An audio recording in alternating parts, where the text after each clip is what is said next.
अखिया से नदिया बहेला, दिलवा के डर दिया केहू ना सहेला।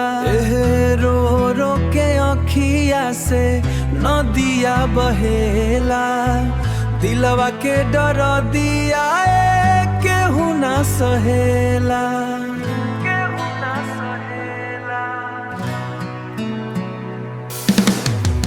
टाइगर के जिंदगी में कोइलू आहार हो, काट जैसन चुभेला अब तहरा से प्यार हो।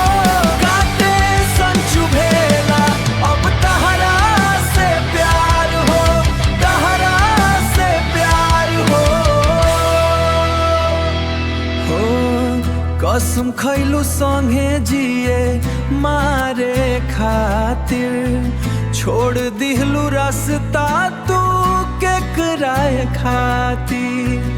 टूटल बा दिलवा सपनावा बिखाइल, तहारा बिनाए जीनी अब जहर भाइल।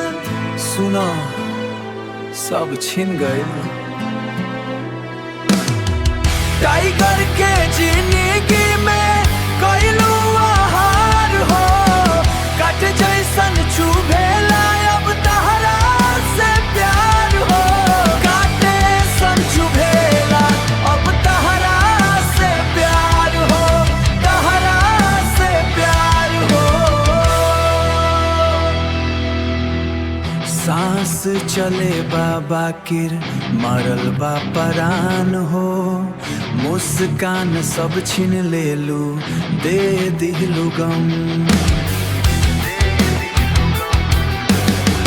कहलू कि साथवा ना छोड़ब कभी हम, अब सुनसान लगेला सारा जहान।